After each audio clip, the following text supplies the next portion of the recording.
ሁላችሁም ስለመጣችሁ እግዚአብሔር ይባርካችሁ። ያው ቁጥራችንን ቢያንስ እግዚአብሔር በመካከላችን በየጊዜው በሚኖረን ፕሮግራም እግዚአብሔር በመካከላችን በመገኘት እግዚአብሔር ሲናገረን እናያለንና እግዚአብሔርን ስለዚህ እናመሰግናለን። ቁጥራችን በጣም ትንሽ ነው፣ በጣም ተስፋ ያስቆርጣል። ግን የእግዚአብሔር ሕልውና ደግሞ በአንድም በሌላ መንገድ በመካከላችን ስላለ እግዚአብሔርን እናመሰግናለን። ደግሜ ጋሻ ዳነ በጣም ደስ ብሎናል። ጌታ ከአንተ ጋር ሆኖ ፈውሶ በመካከላችን ስለተገኘ ስላየንህ ደስ ብሎናል። አሁንም እግዚአብሔር በፍጹም ጤንነት ይባርክህ። አሜን እግዚአብሔር በፍጹም ጤንነት ይባርክህ። አሜን። እንጸልይና ከኔ ጸሎት ከጨረስኩ በኋላ እግዚአብሔርን ቃል ዛሬ ሼር የሚያደርገን ይልቃል ነው፣ ወንድማችን ይልቃል ነው። እግዚአብሔርን ቃል ከሱ ጋር እንሰማለን፣ ከእርሱና ከመንፈስ ቅዱስ እንሰማለን። ይልቃል አካፍሎን ሲጨርስ ኪዳኔ ስለሚቸኩል ለኪዳኔ ቅድሚያ ሰጥና ኪዳኔ ምስክርነቱን ያሰማናል። ኪዳኔ ሲጨርስ ሳሚ ደግሞ ያሰማናል እና በዚህ ፕሮግራማችንን እናጠናቅቃለን። አጀንዳችን ይሄ ነው። አጭር ጸሎት እናድርግና ለይልቃል እለቃለሁ። ማን ቃል የሚያካፍል ይልቃል ነው። እናመሰግናለን የሰራዊት ጌታ ቅዱስ እግዚአብሔር፣ ስምህ ከዘላለም እስከ ዘላለም የተባረከ ይሁን። ስለ ብዙ ቸርነትህ፣ ስለ ብዙ ምሕረትህ፣ ስለ ታላቅነትህ እግዚአብሔር ሆይ እጅግ አድርገን እናመሰግንሃለን። በትምህርት ቤት የተጀመረ ህብረት፣ በትምህርት ቤት የተጀመረ ግንኙነት፣ በትምህርት ቤት የተጀመረ የወንድምና የእህትነት እግዚአብሔር ሆይ አንድነት ዘመናት አልፎ ዘመን አስቆጥሮ እዚህ ደርሷልና ስለዚህ እናመሰግንሃለን። ክብሩን ሁሉ ደግሞ ለአንተ እንሰጣለን። ሰጠህንንም ኦፖርቹኒቲ በአግባቡ እንድንጠቀምበት ለሁላችንም እግዚአብሔር ሆይ ጥበብ እንድትሰጠን፣ ማስተዋል እንድትሰጠን እጸልያለሁ። በዚህ ምሽት የሚኖረንን ጊዜ ባርክልን። ባሪያህን ይልቃልንም ባርከው፣ እገዘው፣ ከእርሱ ጋር አሁን ወንድሞቼንም የሰራዊት ጌታ ቅዱስ እግዚአብሔር ኪዳኔንም ሳሚም ምስክርነታቸውን ሲያካፍሉ ከእነርሱ ጋር እንድትሆን፣ በምስክርነታቸው እንድትናገረን፣ በምስክርነታቸው እንድትባርከን ጌታ ሆይ ባለፈው በነበረን የምስክርነት ጊዜ ብዙ ታንጸናል፣ ተምረናል፣ ተናግረህናልና ዛሬ ደግሞ በሳሚና በኪዳኔ ምስክርነት እግዚአብሔር እንድትባርከን፣ እንድታስተምረን እጸልያለሁ። ሁሉ ለአንተ ክብር ይሁን በመድኃኒታችን በጌታችን በኢየሱስ ክርስቶስ ስም አሜን። ይልቃል ቀጥል። እሺ ጋሽ በዝያ አመሰግናለሁኝ። ስላላደረሰኝ ቤት አይደለሁም ያለሁት ከመኪና ውስጥ ነኝ እና አንዳንድ ተባራሪ ነገር ብትሰሙ በስህተት የሚገባ ድምፅ ነው የሚሆነው እና አንደርስታንድ እናደርጋለን። እግዚአብሔር አምላካችንን እናመሰግናለን። እንግዲህ ሁላችሁም በህይወታችሁ ብዙ ያያችሁ፣ የተለማመዳችሁ፣ ብዙ የምታውቁ፣ ያነበባችሁ፣ በአገልግሎትም የምትበልጡኝ ናችሁ እና እንደዚህ አይነትን ሰው ወይንም ለእንደዚህ አይነት ሰው የእግዚአብሔርን ቃል መናገር አስቸጋሪ ቢመስልም ግን ደግሞ እኔም እንደ አቅሜ እግዚአብሔር ያስተማረኝን እውነት ልባችንን እናበረታ ዘንድ በአገልግሎታችንም በተቀረችንም በአጭሯ የህይወት ዘመናችን ልባችንን በእግዚአብሔር ስልጣን ላይ በእግዚአብሔር ሉዓላዊነት ላይ መጣል እንችል ዘንድ ለማነቃቃት ወይንም ለማበረታታት የሚያበቃውን ቃል እናገራለሁ። አንዳንድ ጊዜ የዓለምን ታሪክ ስትመለከቱ ያው በጸሎቱ ስለተስማሙ አልጸለይኩኝም፣ በቀጥታ ወደ ቃሉ ነው የምሄደውና የዓለምን ታሪክ ስንመለከት አንዳንድ ጊዜ ግራ ይገባናል አይደለም? ማን ነው ፈላጩ? ማን ነው ቆራጩ? ማን ነው ታሪክን የሚቆጣጠረው? ማን ነው የታሪክን ፍሰት የሚገዛው ታሪክን የሚያስተዳድረው የሚያስወጣው የሚያስገባው ማን ነው ብለን እንጠይቃለን። ግራ ይገባናል እውነት ከተነጋገርን ማለት ነው። በአጥቢያ ቤተክርስቲያኖች ውስጥም በመናገለግልባቸው አገልግሎታችን በቤተክርስቲያን ደረጃም እንደዛ አይነት ጥያቄ እንጠይቃለን። እንዴት ነው ነገሩ እንዲህ ሊሆን የቻለው? እንዴት ነው ከዚህ ተነስተን እዚህ ልንደርስ የቻልነው? እንዴት ነው ብለን እንጠይቃለን። ግራ የሚገባ ነገር አለ። ሐዋርያው ጳውሎስ እናመነታለን እንደሚለው ማለት ነው። ከዛ ባለፈ መልኩ ደግሞ የእያንዳንዳችንን የግል ህይወታችንን የቤት ህይወታችንን ስናይ ከተግዳሮት የተነሳ እንቆቅልሾች ሊፈጠሩብን ይችላሉ። ጥያቄዎች ሊፈጠሩብን ይችላሉ። what is going on ልንል እንችላለን። አሁን ቅድም እንዳልነው በዓለም ደረጃም what is going on የሚያስብል ነገር ሊኖር ይችላል። በአጥቢያ ቤተክርስቲያን ደረጃም እንደዛ ልንል እንችላለን። ደግሞ በትንሿ ህይወታችንም እንደሱ አይነት ጥያቄ ልንጠይቅ እንችላለን። ማን ነው የሚያስወጣን የሚያስገባን? ማን ነው የሚቆጣጠረን? ማን ነው አለቃው እንድንል ያደርገናልና አንዳንድ ጊዜ ከጋሽ ወዝዬ ጋር እንገናኛለን በተለይ በቴክስትና ጋሽ ወዙም እንደዚህ አይነት ጥያቄ አንዳንድ ጊዜ ያነሳልኛል። እንዲህ አይነት ጥያቄ እንግዳ አይደለም በመሰረቱ። እኔ ስጠይቀው እንግዳ አይሆንም።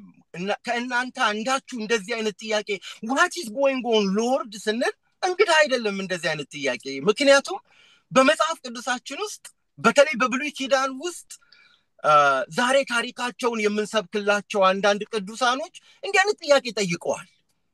ለምሳሌ አሁን ዳዊትን ብናነሳ ዳዊት how long ብሏል። እስከ መቼ ነው ከኔ ርቀህ የምትቆመው? መቼ ነው የምትመጣው? ምን ነው ይላል ዳዊት በመዝሙሩ አይደለም? እንደውም አንዳንድ ቦታ ላይ ዳዊትም ሌሎች ዘማሪዎችም ምን ሲሉ ነው የምናገኛቸው?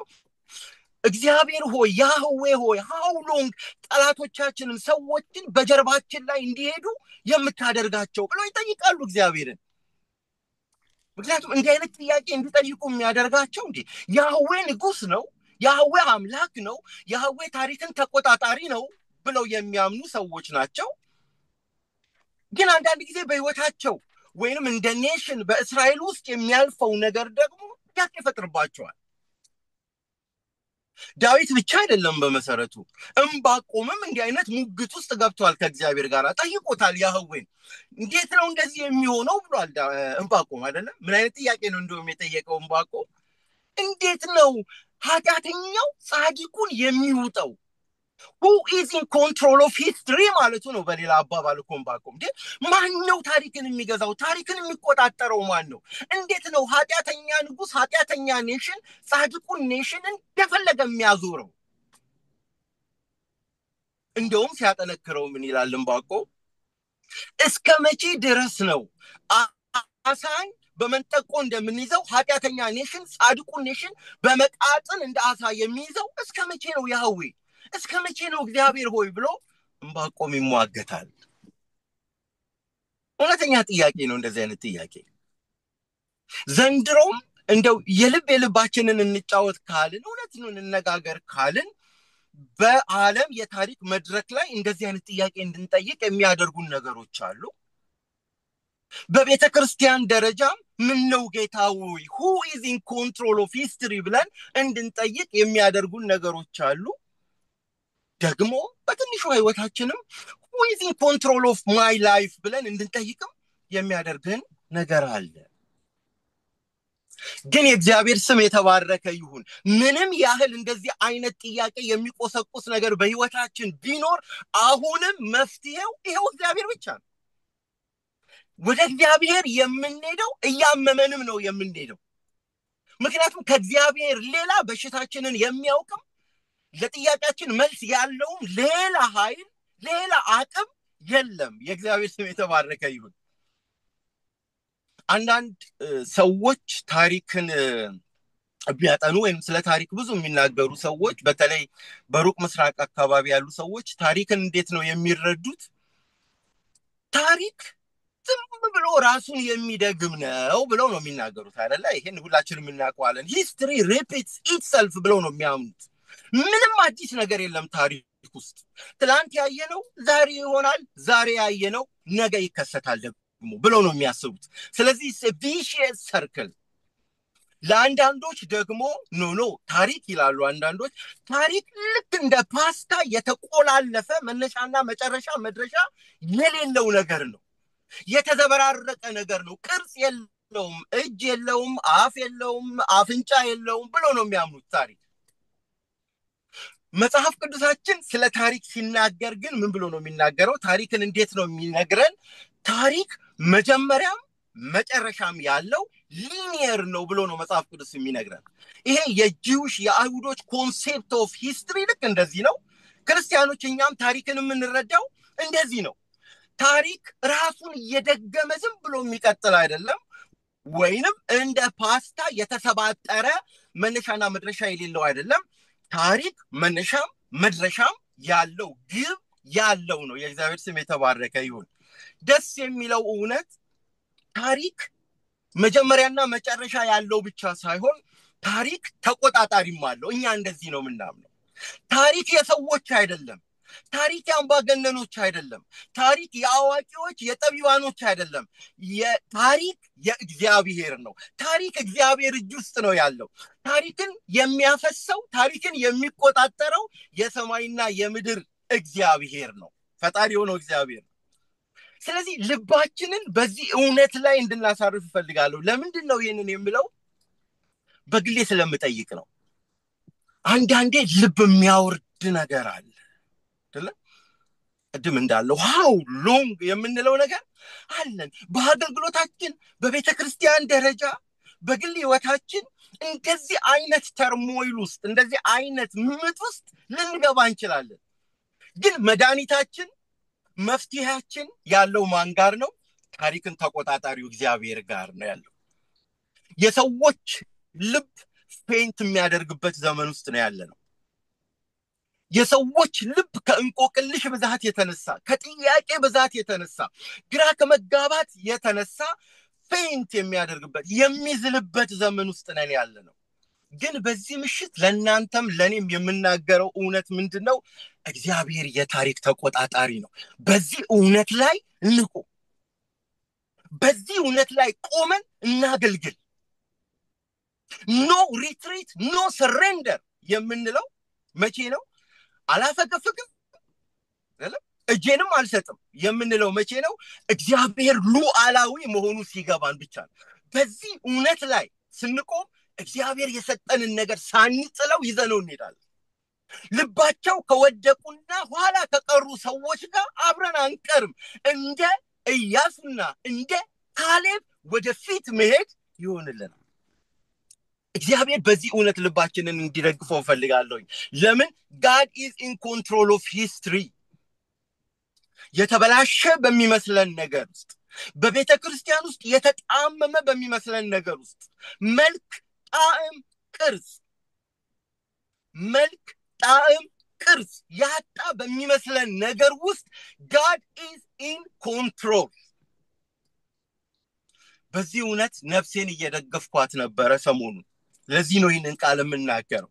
እናንተም ልባችሁ በዚህ ቃል ተደላድሎ እንዲያርፍ እፈልጋለሁ።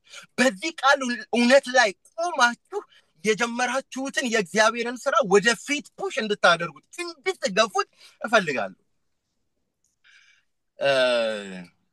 የዮሐንስ ራእይ መጽሐፍ እንደምናውቀው ሁላችንም የተጻፈው ኤምፐረር ዶሚሽያን ንጉስ በነበረበት ወቅት ነውና ክርስቲያኖች ኃይለኛ ስደት ውስጥ የነበሩበት ወቅት ነው። ቴክስቶች ሁሉ ይቃጠሉ ነበረ። በዛ ኤምፐረር አገዛዝ ስር ቴክስቶች እየተፈለጉ የክርስቲያን ቴክስቶች ይቃጠሉ ነበረ። ሰዎች ክርስትናቸውን አደባባይ ላይ ወጥተው ከዛሬ ጀምሮ ክጃለው ካላሉ እንደ አንድ ዜጋ የሚሰጣቸውን መብት ሁሉ ይከለከሉ ነበረ። መሰብሰብ አይችሉም ነበረ። ስለዚህ ነው ዮሐንስን ይሄ ኤምፐረር ዶሚሽያን ፓትሞስ ወደምትባል ፍጥሞ ወደምትባል ደሴት ስለ እግዚአብሔር ቃልና ስለ ኢየሱስ ክርስቶስ ምስክርነት ምን አለው ነው የሚለን ዮሐንስ ራእይ ወሰደው። ባኒሽ ተደረገ። እንደ ባሪያ እንደ ግዞት ተጣለ። መብት የሌለው ሰው ሆነ። ለምን? እታች ዙፋን ላይ የተቀመጡ ሰዎች ታሪክን በእጃቸው እንደያዙት ነው የሚሰማቸው። ታሪክን ኪሳቸው ውስጥ እንዳስቀመጡት ነው የሚሰማቸው። ስለዚህ የፈለጉትን ይቆርጣሉ፣ የፈለጉትን ይፈልጣሉ፣ የፈለጉትን ያነሳሉ፣ የፈለጉትን ይጥላሉ። ደስ የሚለው እውነት ግን በእንደዚህ አይነት ወቅት ነው ዮሐንስ ራእይ ምዕራፍ 4 ላይ መጽሐፍ ቅዱስ የያዛችሁ ሰዎች እንግዲህ ዮሐንስ ራእይ ምዕራፍ 4 ላይ ምዕራፍ 4 ቁጥር 1 ባነበብኩት ቁጥር ሁሉ ልቤን የሚሞላኝ ቃል አለ። እታች በምድር ላይ በሰው ልጆች ታሪክ ውስጥ ኤምፐረር ዶሚሽያን ዙፋን ላይ ተቀምጦ የሚፈልገውን ሁሉ እያደረገ ነው። ግን ዮሐንስ ራእይ ምዕራፍ 4 ቁጥር 1 ላይ ምንድን ነው የሚል ቃል እናገኛለን? ወደዚህ ውጣና ከዚህ በኋላ ሊሆን ያለውን ነገር ምን እልሃለሁ ይለዋል፣ አሳያለሁ ይለዋል። የሚገርም ነው። ስጋው የታሰረ ሰው፣ ስጋው ለግዞት ታልፎ የተሰጠ ሰው፣ ነገር ግን መንፈሱ የተለቀቀ ሰው ነው። መንፈሱን ኪንግ ኤምፐረር ዶሚሽያን በስጋው ላይ ነው እንጂ በዮሐንስ መንፈስ ላይ መሰልጠን አልቻለም። ስለዚህ ይሄ በፊት ሲናገረው የሰማው ድምጽ ይመጣና ዮሐንስ ናውጣ ይለዋል። ምንድነው የሚለው? ከዛ በኋላ ከዚህ በኋላ ሊሆን ያለውን ነገር አሳያለሁ። ደስ ይለኛል ይሄ ቃል። ለምንድነው ደስ የሚለኝ? ለካ ታሪክ በኤምፐረር ዶሚሽያን እጅ ላይ አይደለም። ምክንያቱም ክፍሉ ምንድነው የሚለው? ከዚህ በኋላ የሚሆነውን ሊሆን ያለውን ነገር የተገባውን ነገር ምን እልሃለሁ ነው የሚለው፣ አሳያለሁ። ኪንግ ዶሚሽያን እንደፈለገው መሆን ይችላል። ኤምፐረር ዶሚሽያን እንደፈለገው በምድር ላይ ማድረግ ይችላል። ግን ታሪክን የሚቆጣጠረው በበላይነት ሰማይና ምድርን የፈጠረው እግዚአብሔር ነው። እውነት ነው። ዮሐንስ አይክድም። በፍጥሞ ለግዞት ታልፎ የተሰጠ ነው። ያ ማለት ግን እግዚአብሔርን ታሪክ አልባ አያደርገውም። አያቸው፣ አንዳንድ ጊዜ ጥያቄ ይገዝፍና የእግዚአብሔርን ሉዓላዊነት ይሸፍንብኛል። የምቀበለው መከራ፣ የማልፍበት መንገድ ሾሃማ የመሆኑ ነገር ይገዝፍና የእግዚአብሔርን ታሪክ ተቆጣጣሪነት ይጋርድብኛል። እዚህ ጋር የምናየው እውነት ግን ምንድነው? ከሞን ዮሐንስ ከዚህ በኋላ ሊሆን ያለውን ነገር አሳያለሁ። ለካ ኢን ኮንትሮል ኦፍ ሂስትሪ የሆነው ኤምፐረር ዶሚሽያን ሳይሆን ዮሐንስን የጠራው እግዚአብሔር ነው። ስለዚህ ዮሐንስ ምንድነው የሚለን? በመንፈስ ነበርኩኝ በዛን ጊዜ ይልና ወደ ላይ ወጣ። ከዛ በኋላ ምን አየው ነው የሚለው። ሌላ ደስ የሚለው ቃል ይሄ ነው። ምን አየው ነው የሚለው? ዙፋን ቆሞ አየሁ። የእግዚአብሔር ስም የተባረከ ይሁን። እታች ባለ ዙፋኖች የፈለጉትን እያደረጉ ነው እኮ አይደል? ትንንት የዙፋን ላይ የተቀመጡ ሰዎች መመለክን እንኳን ፈልገው ሰዎች እንዲያመልኳቸው ይጋብዟቸው፣ ይጠሯቸው ነበር። ዮሐንስ አይኑ ተከፍቶ ሰማይ ተከፍቶ ሲያይ ያየው ግን ምንድነው? ሁሉንም ዙፋን የሚያስንቅ ሌላ ድንቅ ትልቅ ዙፋን ቆሞ ምን አለ? አየሁ ይላል። የእግዚአብሔር ስም የተባረከ ይሁን። ወገኖቼ፣ ታሪክ ተቆጣጣሪ እግዚአብሔር ነው። ታሪክ ተቆጣጣሪ 10 እና 15 ዓመት ወንበር ላይ የተቀመጡ ሰዎች አይደሉም። የታሪክን ፍሰት የሚወስኑት ለተወሰነ ዓመት ወንበር የተሰጣቸው ወንበር የተለገሳቸው ሰዎች አይደሉም። ለካ ሌላ ትልቅ ዙፋን አለ። ስለዚህ ነው ዮሐንስ ዙፋን በሰማይ ቆሟል አለ። የእግዚአብሔር ስም የተባረከ ይሁን። ሰዎች ልባቸው በሚዝልበት ጊዜ፣ ሰዎች አገልግሎት ከንቱ በሚመስላቸው ጊዜ፣ ሰዎች ወደፊት መሄድ በሚታክታቸው ጊዜ ልባቸውን እንደገና በድፍረት የሚሞላው ይሄ ዮሐንስ ያየው ዙፋን ነው። ኢየሱስ ጌታ ነው። እግዚአብሔር ይህንን ዙፋን ልባችን ውስጥ ይትከለው። ዮሐንስ ሰማይ ላይ እንዳየው እግዚአብሔር እኛ ልብ ውስጥ ይትከለው ይህንን ዙፋን። የአገልግሎታችን ድፍረት፣ ወደፊት ለመሄድ አቅም የምናገኘው፣ የጀመርነውን ነገር አልለቀውም እስከምሞት ድረስ ይዘዋለሁ የሚያስብለን ከዚህ ዙፋን ውስጥ የሚወጣው ኮንፊደንስ ነው። የኔና የናንተ ኮንፊደንስ ኢቲሲ ከተማርነው ትምህርት ውስጥ አይደለም የሚወጣው ወገኖች። የኔና የናንተ ኮንፊደንስ ከተማርነው ነገረ መለኮት ውስጥ አይደለም የሚወጣው። ኢየሱስ ጌታ ነው። የኔና የናንተ ድፍረት፣ የኔና የናንተ ብቃት፣ የኔና የናንተ ልበ ሙሉነት የሚመነጨው ከዚህ ዮሐንስ ካየው ዙፋን ነው። የትኛውንም ነገር ለመክፈል ብቁ የሚያደርገን ዕውቀታችን አይደለም፣ ጥበባችን አይደለም። ሰዎች ስለኛ ያላቸው አንቱታ ወይንም ከበሬታ አይደለም። የእግዚአብሔር ዙፋን ነው ዮሐንስ ያየው። እግዚአብሔር አይናችንንም ልባችንንም ወደዚህ ዙፋን ያቅናው። ኢየሱስ ጌታ ነው። የሚገርመው ዙፋን በሰማይ ቆሟል ካለ በኋላ ቀጥሎ የሚናገረው ነገር ምንድነው? በዙፋኑም ላይ ብሎ ምንድነው የሚለው?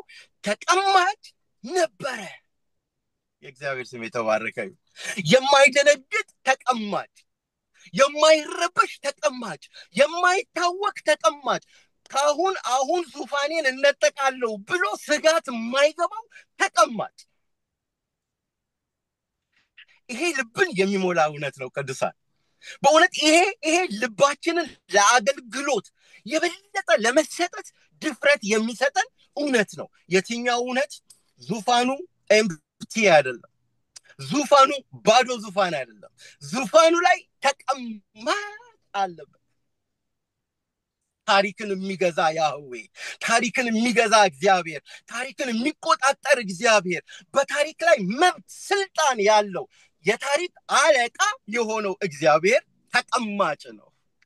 ስለዚህ ዮሐንስ የከሰረ አይደለም። አዎ ወደ ፍጥሞ ሄዷል። አዎ በግዞት ነው። አዎ በስጋው መከራ እየተቀበለ ነው፣ ዋጋ እየከፈለ ነው። ግን የእግዚአብሔር ስም የተባረከ ይሁን። ዮሐንስ ከንቱ አይደለም። የዮሐንስ አገልግሎት ከንቱ አይደለም። አንዳንድ ጊዜ ሩጫችንን ከንቱ ሊያስመስልብን የሚመጣ ነገር አለ። በሰዎችም ሊሆን ይችላል፣ ከክፉም ሊሆን ይችላል፣ በምድር ላይ እየሆነ ካለውም ነገር የተነሳ ሊሆን ይችላል። እኛ የምንሰማው ያንን ዙፋን ነው የምንሰማው። ኢየሱስ ጌታ ነው። እኛ የምንሰማው ዙፋኑ ላይ የተቀመጠውን ብቻ ነው። ኤምፐረር ዶሚሽያንን አይደለም የምንሰማው። ፍጥሞ ደሴት የሚለንን አይደለም የምንሰማው። ውስንነታችንን አይደለም የምንሰማው። የማይወሰነውን ጌታ ነው የምንሰማው። ኢንፊኒቲ የሆነውን በዙፋን ላይ አሁንም የተቀመጠውን አሁንም አለቃና አስተዳዳሪ የሆነውን እግዚአብሔርን ነው የምንሰማው። እሱን እየሰማን ነው የምናገለግለው። ከዛ በሚወጣው ኮንፊደንስ ነው የምናገለግለው። ሶስት ነገሮችን ብቻ በጨረፍታ ተናግሬ እጨርሳለሁ። ዮሐንስ ያየው ዙፋንን ብቻ አይደለም፣ ከዛ በኋላ ደግሞ በዙፋን ላይ የተቀመጠንም ብቻ አይደለም። ዙፋኑ የሚገርም ዙፋን ነው። ምክንያቱም ከዙፋኑ መብረቅ ይወጣል ይለናል፣ ድምጽ ይወጣል ይለናል ከዙፋኑ። በዙፋኑ ላይ የተቀመጠው ደግሞ በከበሩ ድንጋዮች ነው የሚመስለው። ዙፋኑም ልዩ ነው፣ በዙፋኑ ላይ የተቀመጠው ልዩ ነው። አይገርምም? ዮሐንስን እስቲ ያስቡት። በግዞት የነበረ ዮሐንስ በአንድ ጊዜ ወደ ሰማይ ሄዶ የሚያየው ጉድ የሚገርም ጉድ ነው። እታች ያለውን ነገር በሙሉ የሚያስረሳ ነገር ነው የሚያየው። አንዳንድ ጊዜ የይልቃል ችግር አለማየት ነው። አንዳንድ ጊዜ የይልቃል ችግር እዚህ ምድር ላይ እዚህ ጋር ከኤ ተነስቶ እዚህ ላይ ለምታልቀው እድሜ ውስጥ የሚሆነው ነገር ላይ መክተሜ ነው፣ መኖሬ ነው የኔ ችግር። ያኛውን ሳይ ግን ይሄኛው አይታሰብም። ያኛውን ሳይ ግን፣ ዙፋኑን ሳይ ግን፣ በዙፋኑ ላይ ያለውን ተቀማጭ ሳይ ግን እዚህ በአጭሩ እድሜ ውስጥ የሚሆነው ነገር እሱ ሚዛን አይደፋም። ለግዞት የተጣለ ዮሐንስ፣ ስጋው የታሰረ ዮሐንስ፣ ግን መንፈሱ የተፈታ ዮሐንስ፣ መንፈሱ የተለቀቀ ዮሐንስ፣ የውስጥ ማንነቱ የተለቀቀለት ዮሐንስ ዙፋንም ደግሞ በዙፋኑ ላይ ተቀማጭ አየ። ከዛ በኋላ ስለ 24ቱ ሽማግሌዎች ይነግረናል፣ ስለ 4ቱ እንስሶች ይነግረናል። አሁን እችን ሶስት ነገሮች አልኳችሁ። እነዚህ ነው ሶስት ነገሮች መናገር የምፈልገው።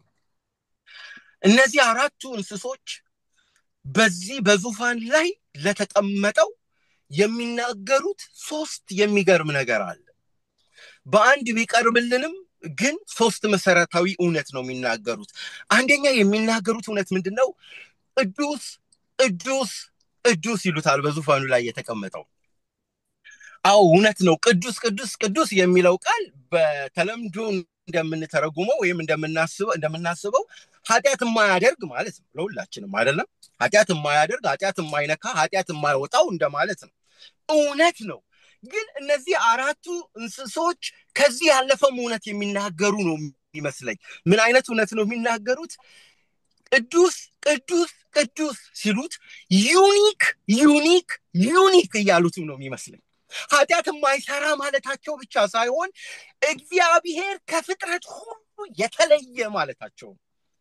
የተለየ ነው እግዚአብሔር። ከአንደኛው እስከ 6ኛው ቀን በተፈጠሩት ፍጥረታቶች ውስጥ አይገኝም እግዚአብሔር። እዛ ውስጥ አድራሻ የለውም እግዚአብሔር። ምክንያቱም እሱ ፈጣሪ እንጂ ፍጡር አይደለም። ስለዚህ he is unique። እውነት ነው እግዚአብሔር ኃጢአት አይሰራም፣ ጻድቅ ነው፣ ንጹህ ነው እግዚአብሔር። ግን ከሞራል በተለየ መልኩ እውነታው ምንድነው? God is unique። ለዚህ እኛ ላለንበት ፍጥረት አይመጥንም፣ አይገጥምም። እግዚአብሔር የተለየ ነው። ወይንም በሌላ አባባል ምን ማለት ነው? እንደርሱ አይነት አንድ እርሱ ብቻ ነው። የእግዚአብሔር ስም የተባረከ ይሁን። ደስ የሚል እውነት ነው ቅዱሳን። እንደ እግዚአብሔር ያለ አንድ እግዚአብሔር ብቻ ነው፣ ሌላ የለም። ስለዚህ he is unique። ይሄንንም እውነት ልባችን ውስጥ ማስቀመጥ አለብን። ለካ ሌላ የለም። ሌላ እንደ እግዚአብሔር ለካ የለም። አቻ እንደ እግዚአብሔር የለም። እሱ ለብቻው ከማንም አይገጥምም። እግዚአብሔር ታናሽ የለውም፣ ታላቅ የለውም። አንድ እሱ ብቻ ነው። ስለዚህ ነው ምንድነው የሚለን? ዙፋኖች ቆመዋል አይደለም ያለው። ስለ 24ቱ ሽማግሌዎች ስለ 24ቱ ዙፋኖች ተናግሯል። ግን ቆሞ ያየው ዙፋን አንድ ነው። ተቀማጩም አንድ ነው። ኢየሱስ ጌታ ነው። ደግሞ እሱ ዩኒክ ነው። ከማንም አይገጥምም። አቻም የለውም፣ ታናሽም የለውም፣ ታላቅም የለውም። የእግዚአብሔር ስም የተባረከ ይሁን። ስለዚህ በሁለተኛ ደረጃ የምናነሳው ደግሞ ሐሳብ ምንድነው? ልዩ ልዩ ልዩ ወይንም ቅዱስ ቅዱስ ቅዱስ ብቻ ሳይሆን የሚሉት በሁለተኛ ደረጃ ምን ይሉታል? የነበረውና ያለ የሚመጣው። የሚገርም እውነት ነው ይሄኛው ሁለተኛው እውነት።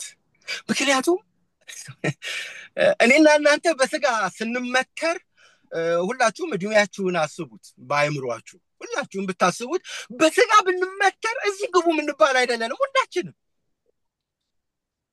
መኩራራት እንኳን የሚገባን ሰዎች አይደለንም። ምክንያቱም ያልነበርንበት ጊዜ ነበረ፣ ደግሞ የማንኖርበት ጊዜ ሊኖር ይችላል። ይሄኛው በዙፋኑ ላይ የተቀመጠው ግን ምን አይነት ነው? ያለ ነው፣ የነበረ ነው፣ ደግሞ የሚኖር ነው፣ የሚመጣ ነው። ያልነበረበት ጊዜ የለም፣ የማይኖርበት ጊዜ አይኖርም። ኢየሱስ ጌታ ነው። ይህን እንደዚህ አይነት ልብ የሚሞላ እውነት ላይ ቆመን ነው የምናገለግለው፣ የምናመልከው። እግዚአብሔር የትላንትና አይደለም። ስለዚህ ነው ሁል ጊዜ የዘፍጥረት መጽሐፍን የመጀመሪያውን ምዕራፍ የመጀመሪያውን ቁጥር ሳነብ ይገርመኛል። ጸሐፊው ምንም ሳይናገር ስለ እግዚአብሔር ሳያወራ በቀጥታ ወደ ቁም ነገሩ ነው የሚገባው። ምን በማለት በመጀመሪያ እግዚአብሔር ሰማይና ምድርን ፈጠረ። እንዴ የትኛው እግዚአብሔር? ጥያቄ የሚያስነሳ ነው እኮ አይደለም? ብቻ እግዚአብሔር ብቅ ብሎ ሰማይንም ምድርንም ፈጠረ። የትኛው እግዚአብሔር? መንስኤ አልባ የሆነው እግዚአብሔር። እሱ መንስኤ የለውም። ለምናየው ግዑዙ ዓለም ግን እሱ መንስኤ ነው፣ እሱ ምንጭ ነው፣ እሱ መገኛ ነው። ለኔ ለእናንተ የመገኛ ምክንያት ነው እግዚአብሔር። እሱ ግን መንስኤ የለውም። እግዚአብሔር የለውም። የእግዚአብሔር ስም የተባረከ ይሁን። እግዚአብሔር የለውም። እሱ ብቻ ነው። እሱ ልዩ ነው። በሁለተኛ ደረጃ ደግሞ እሱ ዘላለማዊ ነው፣ የነበረ ነው፣ ያለ ነው። እግዚአብሔር እድሜ ስንት ነው ተብሎ አይጠየቅም። ለምን? እድሜ የለውም። እግዚአብሔር ለዘላለም ወደ ኋላ ሲኖር ነበር፣ ለዘላለም ደግሞ ወደፊት ይኖራል። የመጨረሻው የማነሳው ሐሳብ እነዚህ አራት እንስሶች የተናገሩት ሁሉንም የሚገዛ ጌታ አምላክ እያሉ አያርፉም ቀንና ሌሊት። ዮሐንስን ነው ማሰብ ቅድም እንዳልኩት። አሁን እስቲ አስቡት፣ ዮሐንስ ቅድም እንዳለው በፍጥሞ የተወረወረ ሰው ነው ከክርስቶስ ቃል ወይም ከእግዚአብሔር ምስክርነት የተነሳ። ግን እነዚህ አራቱ እንስሶች ምን ሲሉ ነው የሚሰማው ዮሐንስ? ሁሉንም የሚገዛ ጌታ አምላክ። እውነት ዮሐንስ እኮ እውነታቸውን ነው እንዴ? እነዚህ አራቱ እንስሶች እውነታቸውን ነው እንዴ ብሎ መጠየቅ አለበት። ምክንያቱም ዮሐንስ እኮ ለግዞት ታልፎ ተሰጥቷል። እንዴት ነው አራቱ እንስሶች ሁሉንም የሚገዛ ጌታ አምላክ ብሎ የሚዘምሩት? እግዚአብሔርን የሚያመልኩት፣ እግዚአብሔርን የሚያወድሱት? ቅድም እንዳልነው ነው። በስጋችን ምንም ሊደርስብን ይችላል። በስጋዬ ምንም ተግዳሮት፣ ምንም አይነት ቻሌንጅ ሊደርስብኝ ይችላል። ያ ግን እግዚአብሔርን ሁሉን ገዢ ከመሆን አይቆጥበው። አያችሁ፣ እግዚአብሔርን ዲፋይን የማደርገው በማልፍበት መንገድ አይደለም። ኢየሱስ ጌታ ነው። በምናልፍበት መንገድ አይደለም እግዚአብሔርን ዲፋይን የምናደርገው። የማልፍበት መንገድ የማይመች ሊሆን ይችላል። የማልፍበት መንገድ የሚቆጠቁጠኝ ሊሆን ይችላል። ግን እስቲል እግዚአብሔር ሁሉን የሚገዛ ጌታ አምላክ ነው። ኢየሱስ ጌታ ነው። አይገርምም? የተጠራ ነው እዚህ እውነት ላይ ቆመን እንድናመልክም እንድናገለግልም ነው። የትኛው እውነት ላይ? እግዚአብሔር ቅዱስ ቅዱስ ቅዱስ ነው። እግዚአብሔር ዘላለማዊ ነው። ሂ ኢዝ ኢተርናል። እግዚአብሔር ደግሞ ሁሉን የሚገዛ ጌታ አምላክ ነው። ሂ ኢዝ ሶቨሬን። ወገኖቼ፣ ለአገልግሎት አቅም የምታገኙት ከምንድን ነው? የአገልግሎት አቅማችን፣ የአገልግሎት ትሬዠራችን፣ የአገልግሎት ፓሽናችን ከየት ነው የሚመጣው? ለአገልግሎት ሞቲቬት የሚያደርገን ኃይል ወይንም አቅም ከየት ነው የሚመነጨው? ወገኖቼ, we are called to join this heavenly worship by acknowledging that God is holy, eternal and sovereign. ምንም ሊሆን ይችላል በምድር ላይ ቅድም እንደጠየቅነው አይነት ጥያቄ። በምድር ላይ ታሪክ እንዴትም ሊፈስ ይችላል፣ እንዴትም ሊሄድ ይችላል። በቤተ ክርስቲያን ውስጥ ብዙ ጥያቄ የሚፈጥሩ ነገሮች ሀፕን ሊያደርጉ ይችሉ ይሆናል። ኮምፕሌን እንድናደርግ፣ ጥያቄ እንድንጠይቅ የሚያስገድዱን ነገሮች ሊፈጠሩ ይችሉ ይሆናል። ከዛ አልፎ በግል ህይወታችን ጥያቄዎች ሊፈጠሩብን ይችላሉ። how long ልንል እንችል ይሆናል። እውነታው ግን ወገኖቼ ይሄ ነው። እግዚአብሔር he is unique። እግዚአብሔር he is eternal። እግዚአብሔር he is sovereign። እዚህ እውነት ላይ ቆመን እናገለግላለን። እዚህ እውነት ላይ ቆመን የጀመርነውን ስራ፣ የእግዚአብሔርን የመንግስቱን ስራ ከግብ እናደርሳለን። የኔና የናንተ አቅምና ፓሽን የሚመነጨው ቅድም እንዳልነው ካነበብናቸው መጽሐፎች አይደለም፣ ካነበብኩት መጽሐፍ ውስጥ አይደለም። የአገልግሎት አቅሜን የምቃርመው ወይንም የማገኘው የአገልግሎት አቅሜ የሚወጣው እግዚአብሔር ቅዱስ መሆኑን፣ እግዚአብሔር ዘላለማዊ መሆኑን፣ እግዚአብሔር ሉዓላዊ መሆኑን በማመን ነው። መጋቢዎች አላችሁ እዚህ በመጋቢነት በምታገለግሉበት አጥቢያ ቤተክርስቲያን ውስጥ እግዚአብሔር he is unique ወገኖቼ። እግዚአብሔር ዘላለማዊ ነው። በዛች አጥቢያ ቤተክርስቲያን ውስጥ እግዚአብሔር ሶቨሬን ነው። በዛች አጥቢያ ቤተክርስቲያን ውስጥ ከዚህ እውነት ውስጥ የንን ህዝብ ታገለግላላችሁ። ከዚህ እውነት ውስጥ ለዛ ህዝብ እረኛ ትሆናላችሁ። ምክንያቱም ልበሙሉነትን የሚፈጥርብን የእግዚአብሔር ባህሪ ነው እንጂ የኛ ዕውቀት አይደለም። አቅም የሚሰጠን እንደ ኢያሱና እንደ ካሌብ ወደፊት ለመሄድ አቅም የሚሰጠን የኛ ጉልበት፣ የኛ ዕውቀት ያጠናቀምነው ኢንፎርሜሽን ሳይሆን ከግብጽ ውጡ ብሎ የላከን እግዚአብሔር ነው። ከሱ ዘንድ ነው አቅማችን የሚወጣው። ምናልባት እንደ መሰላቸት ያለ ሰው ይኖር ይሆን በመካከላችን? ምናልባት ልቡ የዛለ ሰው ሊኖር ይሆን? ምናልባት ጥያቄ የበዛበት ሰው ሊኖር ይሆን? እኔ ነኝ። ግን የእግዚአብሔር ስም የተባረከ ይሁን። በዚህ የእግዚአብሔር ቃል ልቤን እደግፋለሁ። በዚህ የእግዚአብሔር ቃል ልቤን አጸናለሁ። ስለዚህ በዚህ ምሽት ወገኖቼ በገባኝ መጠን ለእናንተም ልናገር የምፈልገው እውነት ይህንን ነው። በዚህ እውነት ላይ ቆመን እንሮጣለን፣ ተስፋ አንቆርጥም።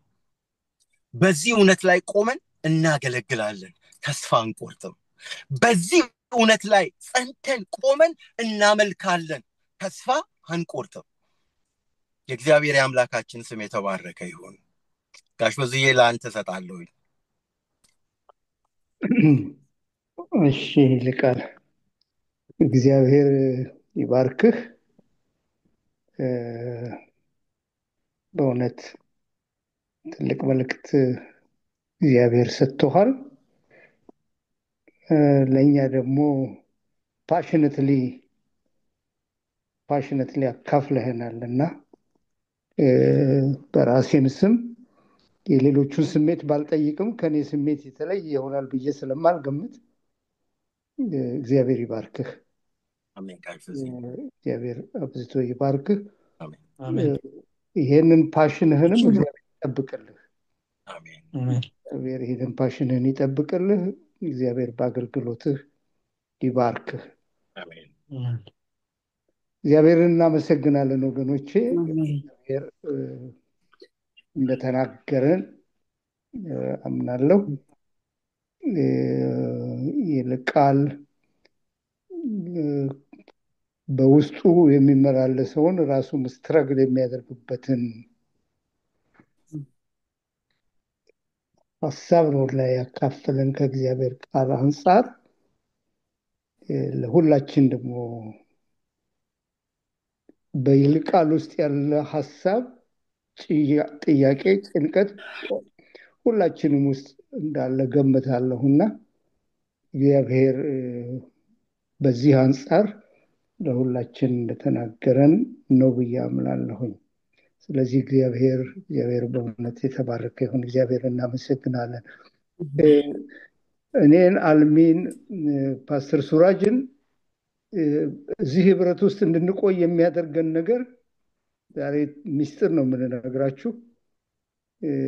እዚህ ህብረት ውስጥ እንድንቆይ የሚያደርገን ነገር እግዚአብሔር በየጊዜው ስለሚናገር ነው።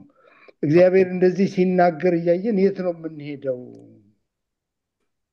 ብለን ነው አልሚም ፓስተር ሱራጅም እኔም እዚህ ህብረት ውስጥ የቆየ ነው። በቃ እግዚአብሔር ይናገራል። እኛ በጣም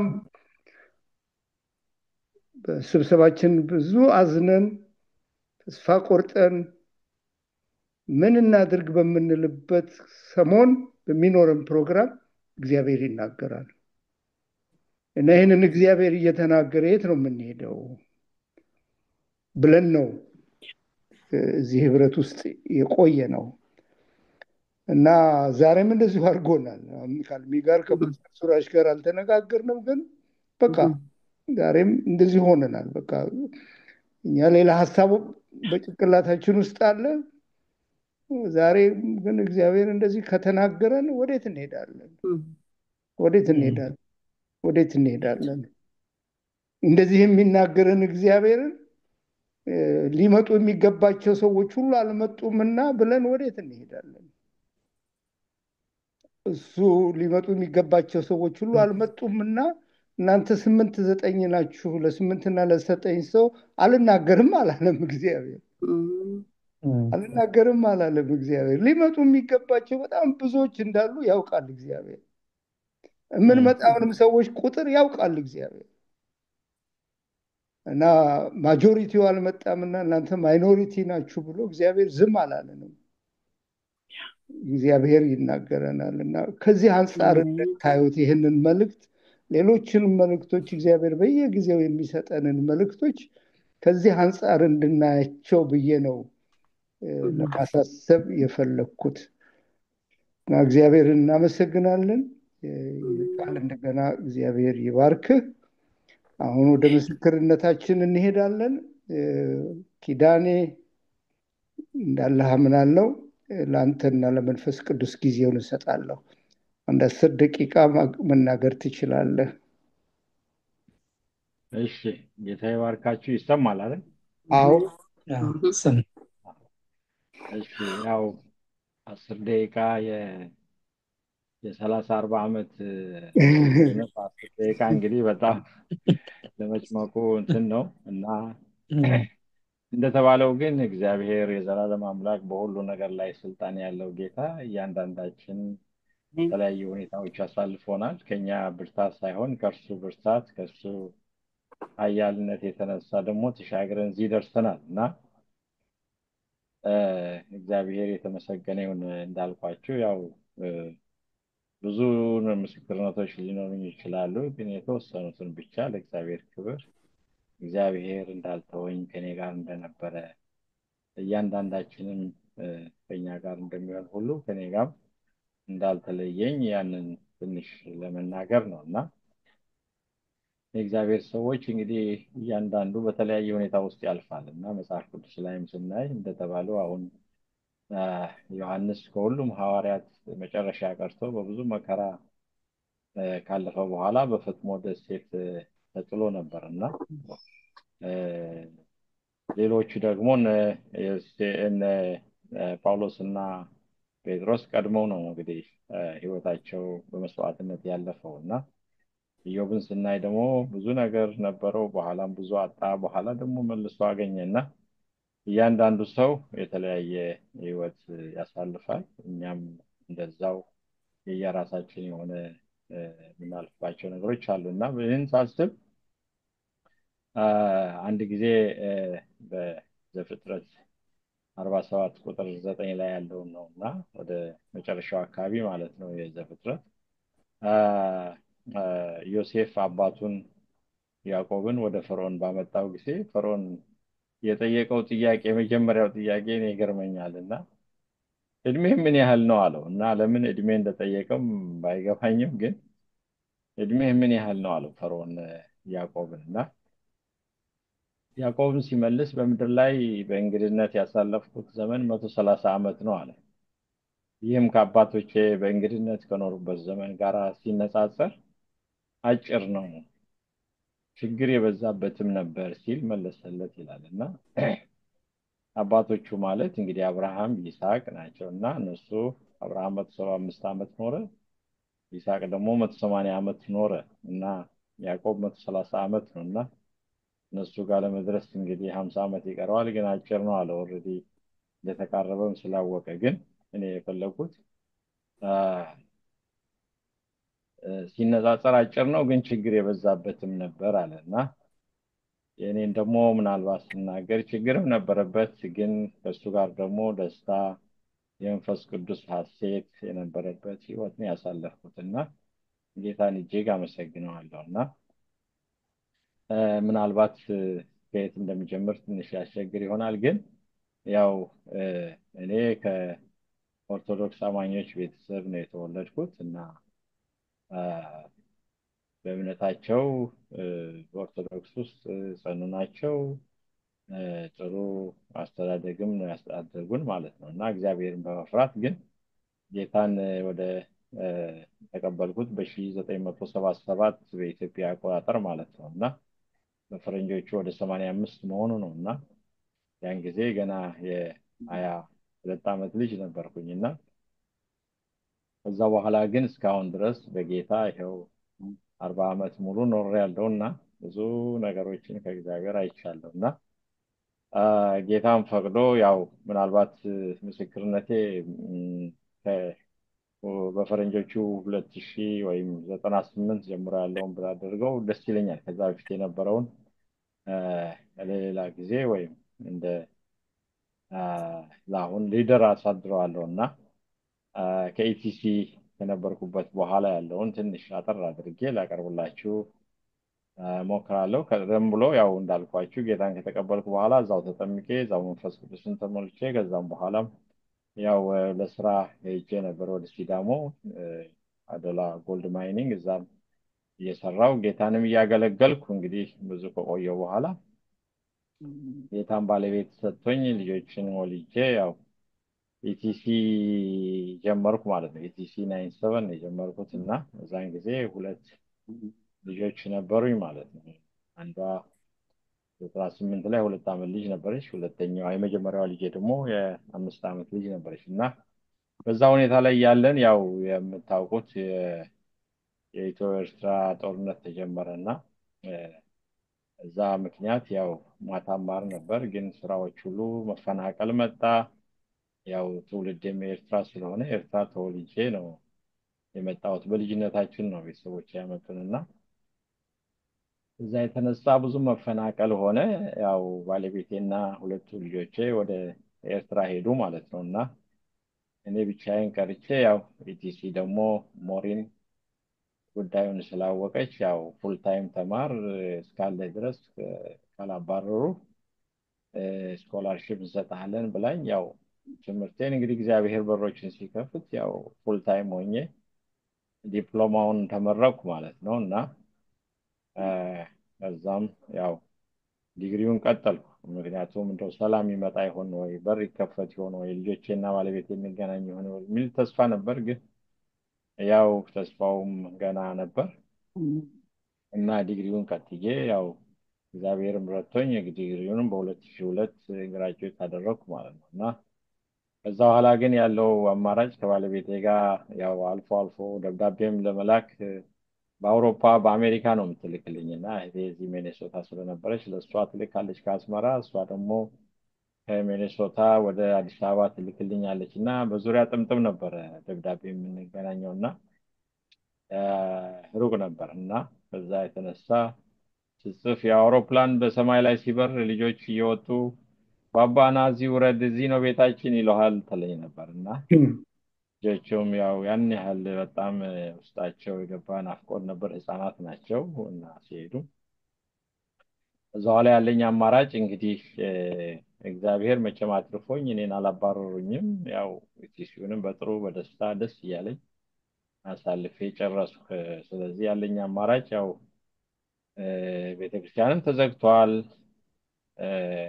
ሁኔታውም ጥሩ አይደለም። ግን ያለኝ አማራጭ አንዱ ያው ከባለቤቴ ከልጆቼ ከመለየት ያው አትሊስት ተያይቼ እንኳን ሞትም ቢሆን ስራትም ቢሆን ያው ይሻላል ብዬ ወስኜ ከግራጁዌሽን በኋላ ሄድኩኝ ማለት ነው ወደ ኤርትራ። ወደ ኤርትራ ሲሄድ ያው በእሱም ዙሪያ ጥምጥም ነው፣ በየመን በምናምን ተደርጎ ነው እና ክሊራንስ ከኢትዮጵያ መንግስት መውሰድ ነበረብኝ። ክሊራንስ ሰጥተው ነው በትራቭል ዶክመንት፣ እኔ ፓስፖርት የለኝ፣ የኢትዮጵያ የለኝ፣ የኤርትራ የለኝ፣ ያው ሁሉም ነገር አልነበረኝም። ግን ያው ሕዝቅኤልም ያውቃል ነገሩን። ያው ከዛ በኋላ ሄድኩኝ እና ከገባው በኋላ ያው እግዚአብሔር እዛ ያሉ ደግሞ ሰው እየወጣ እንትን ያመጣ ጌታ ብለው ቸርችም ግንኙነት ስለነበረን ያው አንደርግራውንድ ነው ቸርቹ፣ ግን ወደ አገልግሎት ቶሎ እንድገባ ገፋፉኝ። እኔ እንኳን ትንሽ ጊዜ መውሰድ አለብኝ ብዬ 1-2 ወር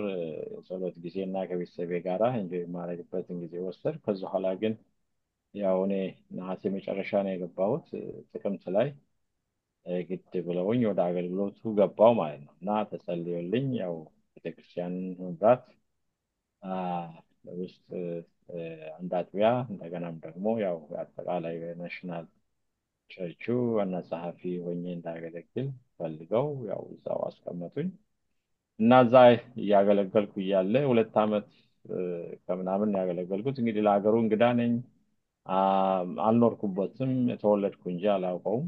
ግን እግዚአብሔር ረድቶኝ በየክፍለ ሀገሩም በየምኑም እየሄድኩ ያው የቸርች መኪና ስለነበረ መሰብሰብ ነው የተከለከለው እንጂ አትሊስት አንደርግራውንድ ኦፊስም ነበረን እንሰራ ነበር እና ብዙ ስልጠናዎችንም በመስጠት በማጽናናት የተለያዩ ክፍለ ሀገር እስከ ምጽዋ እስከ ባረንቱ የተለያዩ ቦታዎችም እየሄድኩ እግዚአብሔር ሞገስ ሰጥቶኝ ሳገለግል ቆየው። 2 ዓመት አካባቢ እንደሆነ ያው ቀደም ብሎ የነበሩትን መሪዎች መጥተው ከየቤት አሰሯቸው። 1-3 የሚሆኑ ወገኖች አሰሯቸው ቀድሞ። እስካሁን እነሱም እስር ቤት ነው ያሉት። እንግዲህ ከ2004 በፈረንጆቹ እስካሁን ድረስ 21 ዓመት እስር ቤት ውስጥ ናቸው ያሉት እና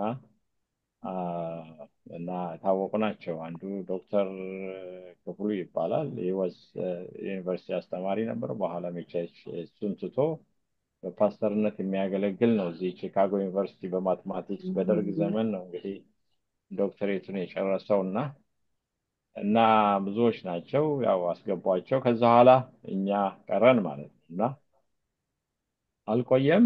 2005 ላይ ጥር 21 እኔንም ያው መጥተው እዛ ኦፊስ ባለሁበት ወሰዱኝ። እኔንና ከኔ ጋር የነበሩትን እስር ቤት አስገቡን እና በጠዋት ነው እንግዲህ ባለቤት የማታውቅም።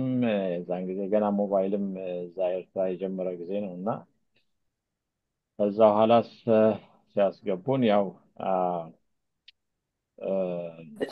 ወደ 7 ወር ያህል እንግዲህ ያው የማይታወቅ ቦታ ነው እና ከርቸሌ ይባላል። ግን ማንም የት እንዳለህም አይታወቅም። 7 ወር ያው ልኖር ልሞትም አታውቅም። ባለቤቴም ልጆቼም ማለት ነው እና 7 ወር እዛ ከቆየም በኋላ ከ7 ወር በኋላ ወደ ሌላ እስር ቤት ሲያዘሩን እዛ ትንሽ ሻል ያለ ነው። ሰዎች ማግኘት ይቻላል። ለብቻም አይደለም ከሰዎች ጋር ነው እና በወር አንድ ጊዜም ቤተሰብ መጥቶ ሊጎበኝ ይችላል። ምግብም በሳምንት አንድ ጊዜ ያስገባሉ እና ከዛ እዛ እያለው ያው እንደመጣው መልእክት ላኩኝ። ባለቤት የመጀመሪያ ጊዜ ከ7 ወር በኋላ መጣች ልታገኘኝ ማለት ነው። በመስኮት ነው፣ በጣም በቀጭን ቀዳዳ ነው የምትተያየው እስር ቤት እና ልክ እንዳገኘችኝ የመጀመሪያ ጥያቄዋ ወደዚህ እኛም ብለህ በመምጣትህ ትጸጸታለህ ወይ አለችኝ። እና እንግዲህ እኛም ብሎ መጥቶ የሁሉ ደረሰበት በሚል ነው እና እኔ ምንም አልጸጸትም ደስተኛ ነኝ አልኳት። ግን ያው ፈርደው እኔን 2 ዓመት ተኩል ብለውኛል አልኳት። በኋላ በቃ ስትደርስ ትነግረኝ በቃ በለቅሶ 2 ዓመት ተኩል መቼ ያልቃል ብለን በቃ ቤት ውስጥ በቃ በጸሎት በለቅሶ በብዙ እንትን ነበርን አለች። ግን ነገሩን አጠር ለማድረግ እዛ እስር ቤትም ብዙ ጥሩ ሁኔታዎች ነበሩኝ። ያው ማስተማርም እችል ነበር። ምክንያቱም እስከ 12ኛ ክፍል ትምህርት አለ። እዛ የኮምፒውተርም ማስተምር ነበር። ብዙ ብቻ የደርግ ባለስልጣን የነበሩ እድሜ ይፍታ የታሰሩ ነበሩ። እነሱንም ማስተምር ነበር። እስካሁን እዛ ያሉ አሉ እና ጥሩ ጊዜ ነበረኝ። እኔ የአማርኛውንም ሁሉንም ኮሚኒኬት ስለማደርግ ጥሩ ጊዜ አሳለፍኩኝ። 2 ዓመት ተኩል ጨርሼ ወጣው ማለት ነው እና ከወጣው በኋላ 2007 ላይ ነው። በዛን ጊዜ እንዳውም 2008 ከአልማዝ ጋር በፌስቡክ እንጻጻፍ ነበር ይመስለኛል ካስታወሰችው። እሷም አሜሪካ የመጣችው ከአይዶን ነው ዓመተ ምሕረቱን ባላስታውስም ከዛ በኋላ ነው እና ወጥቼም አንደርግራውንድ አሁንም ቸርች መብራት አገለግል ነበር። በኋላ ግን 2013 ላይ ያው እንደገና ለማሰር እንዳሰቡ ሮመር ደረሰኝ። ጸለይን ከመሪዎች ጋርም ካሉት ማለት በተኪዎች መውጣት እንዳለብኝ ብቻ ተወሰነ እና እግዚአብሔር ረድቶኝ ያው ወደ ሱዳን ወጣው ማለት ነው እና ከወጣው በኋላ በሁለተኛው ቀን ይሁን ሶስተኛው ቀን ሌሊት ፖሊሶች መጡ አለች ባለቤቴ። እኔም ፍለጋ አላገኙም። እግዚአብሔር አወጣኝ ማለት ነው። ብዙ እግዚአብሔርም የተናገረኝ ነገር ነበር። ከወጣው በኋላ ከዛ በፊት እርግጥ በምንጸልይበት ጊዜ አንድ ህይወት የምትባል እህት ከኬንያ መጣ። እኛ ቤት ስንጸልይ ምን አለች? ኪዳኔ ኤርትራ ውስጥ ያለህን አገልግሎት ጨርሰሃል፣ በሻንጣህን ይዘህ ስትወጣ አያለው ብላ ትንቢት ተናገረች እና እኔ ጨርሻለሁ ማለት ነው ኤርትራ ውስጥ ብዬ ራሴን ጠይቅ ነበር። ግን እግዚአብሔር ታምር አድርጎ ወጣው። ኤኒዌይ ወጣው በኋላ ሱዳን ውስጥም ሴፍ አልነበረም። ምክንያቱም የኤርትራ መንግስትና ሱዳን ያው ግንኙነት ስላላቸው እዛም መጥቶ የማሰር ሁኔታዎች ሊኖር ይችላል በሚል ወደ ኢትዮጵያ መመለስ ነበረብኝ እና ኤምባሲ ሄጄ ጠየቁ። እነሱ ማን ጋር ነው የምትሄደው አሉኝ። ያው እንግዲህ ያው የኢትዮጵያዊነት ያው ዜግነት ተገፈናል እና ግን ወገኖች ስለነበሩ ነገርኩ። እነሱ ጋር እንደሚሄድ እነሱ ተጠየቁ። ከዛ በኋላ ፈቀዱልኝ። ወደ አዲስ አበባ መጣው ማለት ነው 2013 እና እዛ ከገባው በኋላ የግድ ሪፊጂ ሆኜ መኖር አለብኝ እና ስደተኛ መዝገብ ነበረብኝ። እሱም ሆነ ኤኒዌይ እግዚአብሔር ረድቶኝ እንደገና ዶክተር ስምዖን ዶክተር ደስታም ያው ነገሩን ያውቁ ስለነበር ኢንትራንስ ኤግዛምን ወስጄ አጋጣሚ የመጣው ጁን ነው እና ኤገስት ከመጀመሩ በፊት ስለሆነ እድልም አግኝቼ እኔና የተወሰኑ ሰዎች ጨርሰን ሁሉን ነገር ክላስ ጀመርኩ ማለት ነው እንደገና እና ከ11 ዓመት በኋላ ተመልሼ ሀገሩም ተለውጧል፣ ሁኔታውም ተለውጧል። ግን እግዚአብሔር ረድቶኝ ያው ብዙውን ስላለፍኩ አካዳሚ እንደገና ወደኋላ ነው ግን በጥሩ ሁኔታ 2 ዓመት ጨርሼ ተመረቅኩኝ ማለት ነው እና ከተመረቅኩ በኋላ 2015 ልክ ግራጁዌሽን ሴፕተምበር ነው። ከዛ በፊት ግን ያው የሆኑ ሰዎች ሰጥተውኝ አድራሻ እዚህ አሜሪካን ሀገር ትምህርት ቤት ዝም ብዬ ተመዘገብኩ። ፕሮሰሱን ጀመርኩኝ። ተቀበሉኝ እና ላኩልኝ ማለት ነው ለትምህርት እንደመጣ። እዛ ያለው እንግዲህ አማራጭ ወደ ኤምባሲ መግባት ነው። ፓስፖርት የለኝም፣ ኢትዮጵያም የለኝ፣ ኤርትራም የለም። ግን ኢትዮጵያን ኢሚግሬሽን ጠይቄ ያው ትራቭል ዶኩመንት ሰጡኝ እና በትራቭል ዶኩመንት አሜሪካን ኤምባሲ ቪዛ ይሰጣል ማለት እንግዲህ የማይታሰብ ነው። ግን እግዚአብሔር ሚራክል አደረገ። ይገርማቸዋል። ያው ኢንተርቪው ቀን ቀረብኩ፣ ያው ሰጡኝ። ፓስፖርቱም ለ1 ዓመት ነው፣ ትራቭል ዶክመንት ነው እና ለትምህርት ነው አልኳቸው። ምንም አላቅማማም። ሰውየው አንዳንድ ነገሮች ጠየቀኝ። አማኝ መሆኔንም ሁሉ አወቀ። ሂስትሪንም ያው ዲኤስ 160 የሚሞላ እዛ ላይ ሞልቼ ነበር እና ሰጠኝ በቃ። እና ወዲያው በተአምር ግራጁዌት አድርጌ ሴፕተምበር 5 ባለቤቴም ከኤርትራ መታ ነበር ለግራጁዌሽን በሱዳን በኩል ማለት ነው። እሷም ሸኝታኝ ኦክቶበር 2015 ወደ አሜሪካ መጣው። እዛም ያው የአሜሪካ ኑሮ ተጀመረ፣ እግዚአብሔር እየመራኝ በብዙ ነገር እና እዚህም ቶሎ ተቀበሉኝ ማለት ነው አሳይለሙን። ከዛ በኋላ የሚቀጥለው ያው ቤተሰብ የማሰባሰብ ሁኔታ ነው እና ባለቤቴና ልጆቼ ያው ሴቶቹ ልጆች አድገው እዛ ውትድርና ወስደዋቸው በበረሃ ውስጥ በብዙ ችግር ውስጥ ነበሩ። ኤኒዌይ እነሱን ማውጣት ደግሞ ሌላ ከባድ ሸክም ሆነ። መጨረሻ ላይ ቤተሰቦችን አምጣ የሚል ወረቀት ሲደርሰኝ የግድ ያለኝ አማራጭ ሁለቱን ስማግል ማድረግ ነበር እና ሁለተኛዋን ልጄና እዛው ኤርትራ የተወለደው ወንዱን ሶስተኛውን ልጄን ያው በድንበር አቋርጦ እንዲመጡ መወሰን። ብዙ ገንዘብ ነው የሚያስከፍሉት። 3 ቀንና ሌሊት ነው እንግዲህ እነሱም ጉዞ ያው ከሞት ነው እግዚአብሔር ያተረፋቸው። ያው በዛን ጊዜ በኢትዮጵያና ኤርትራ ድንበር አካባቢ ያው ፈንጂ አለ፣ ወታደሮች አሉ። በረሃውም በጣም ከባድ ነው። የእነሱ ምስክርነት ብትሰሙ እጅግ በጣም የሚሰቀጥጥ ነው። ግን እግዚአብሔር በታምር መጡ ገቡ እና አዲስ አበባ እንዳሉ የቀሩት እንግዲህ ባለቤቴና 2 ልጆች ናቸው። ህፃን ነው አንዱ ገና 5 ዓመት 4 ዓመት ነበር የዛን ጊዜ። ባለቤቴና የመጀመሪያው ልጄ ናቸው እና እነሱ በዛ መስመር መምጣት እንደማይችሉ በጣም ከባድ እንደሆነ ከተረዳም በኋላ ያው ለጌታ ሰጠን ስንጸልይ ነበር እና ባለቤቴ ስትነግረኝ የዛን ጊዜ ያው እኔም እጸልያለሁ እሷም ትጸልያለች። ሌሊት ማለዳ 5 ኤኤም ማለት ነው በዚህ እና ተነስታ የቤተ መንግስቱን ትዞር ነበር እንደ ያሪኮ ማለት ነው። በቀን አንድ ጊዜ ጸሎት ትዞራለች 7 ቀን። በሰባተኛው ቀን ደግሞ 7 ጊዜ ዞርኩኝ አለች እና እዛ ጠባቂዎች ሁሉ ምን ይሉኛል እያልኩ ብቻ በድፍረት ያው ጨረስን ጸሎቱን። እንግዲህ እግዚአብሔር ያሪኮን ያፈርሳል ብለን ስንጠብቅ ያው 2018 ላይ ወዲያው ነው ማለት ነው ከስንት ወር በኋላ ታረቁ እና ድንበሩም ተከፈተ። አብይ ያው ወደ ኤርትራ መሄድ ጀመረ። ከዛ በኋላ ያው በሰላም እየዘመሩ ባለቤቴና ልጆቼ የቀሩት ወጡ ማለት ነው። ከወጡ ኪዳኔ በኋላ ያው ላቋርጥህ ነው። እሺ በጣም ኢንተረስቲንግ ነው። አለቀ። 10 ደቂቃማ አልፈዋል። ኦኬ ሶሪ አንድ 2 ደቂቃ ልስጥህ። እሺ አንድ 2 ደቂቃ ልስጥህ። በቃ ከተመጡ በኋላ እግዚአብሔር ረድቷቸው መጡ። እኔ ጋ ነው ያሉት አሁን ባለቤቴም እኔም ሁላችንም አብረን ያለ ነው። እዚህም ያው ጌታን እናገለግላለን ከፓስተር አበጀው ጋር ሆነ እና እግዚአብሔር መዳንን አደረገልን።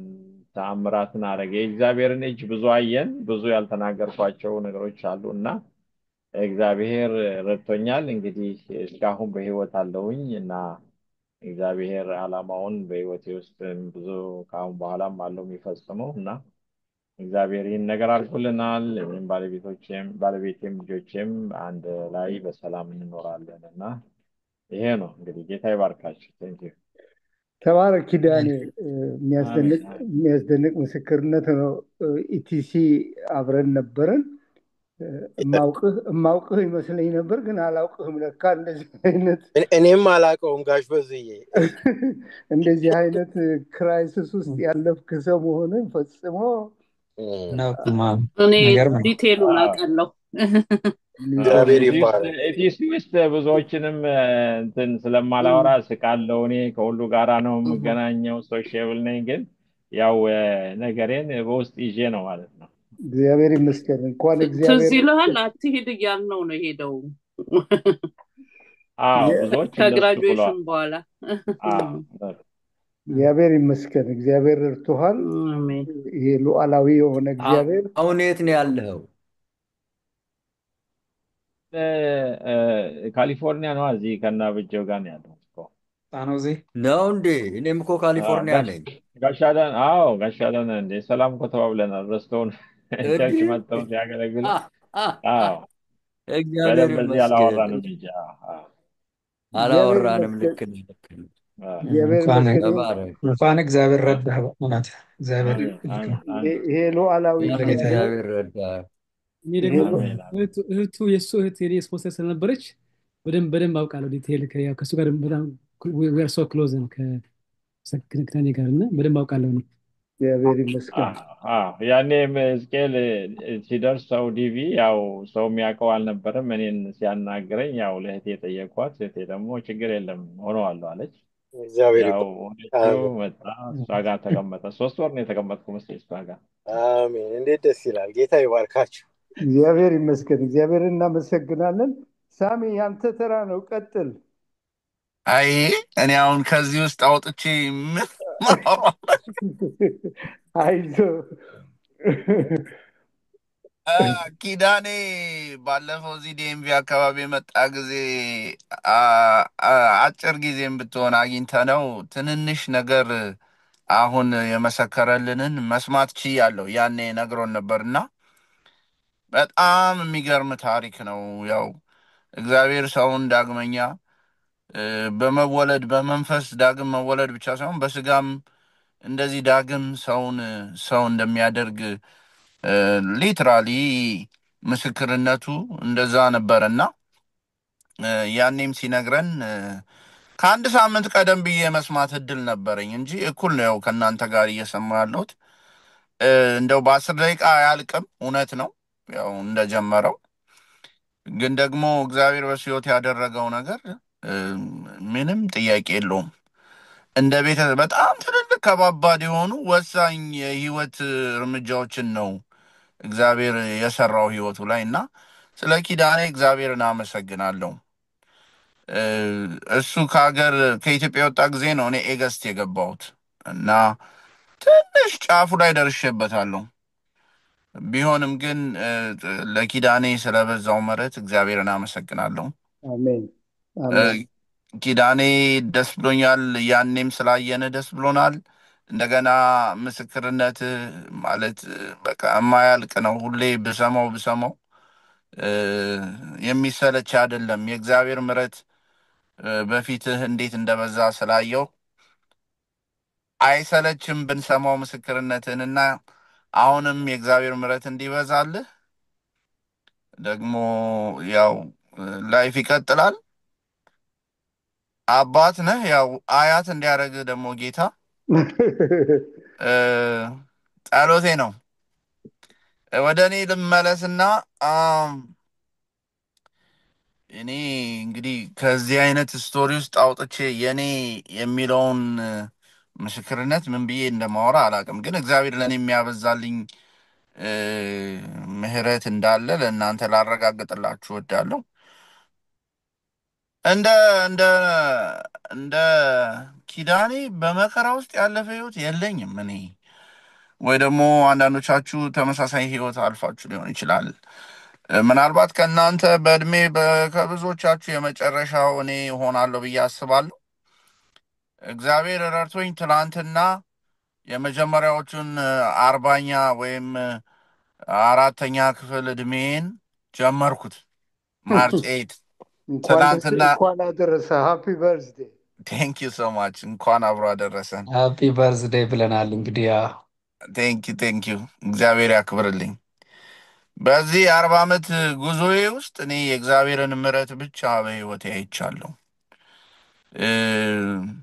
ተወልጄ ያደግኩት አዲስ አበባ ነው። ስለዚህ ያለኝ ታሪክ አሜሪካ፣ አዲስ አበባ ነው። ሌላ ታሪክ የለኝም። በዛ ውስጥ ግን እግዚአብሔር ከልጅነቴ ለይቶኝ እግዚአብሔርን በጌታ ቤት እንዳድግ እንደ ሳሙኤል ለይቶኝ ዓለምን አላቅም። ምንም አይነት የዓለም ልምምድ የለኝም። ያው ከልጅነቴ በጌታ ቤት ነው ያደግኩት። በጣም ስለራራልኝ እግዚአብሔር ኢቨን የሄድኩባቸው ትምህርት ቤቶች በሙሉ ኤሌመንተሪ መካነ ኢየሱስ ነው የተማርኩት። እንጦጦ መካነ ኢየሱስ እነ ቄስ በሊና ግቢ። አካዳሚክ ትምህርቱን እስከ 7ኛ ክፍል፣ በአጋጣሚ 8ኛ ክፍል ደግሞ ተስፋ ድርጅት ነው የተማርኩት። እሱም ክርስቲያን ስኩል ነው። ሶ በጣም እንደ ጋሪ ፈረስ ልጓሜ እንደዚህ ተወጥሮ በአንድ አቅጣጫ እግዚአብሔር በጣም በብዙ ፕሮቴክት አድርጎኝ ነው እዚህ ያደረሰኝ። ያንን አውቃለሁ።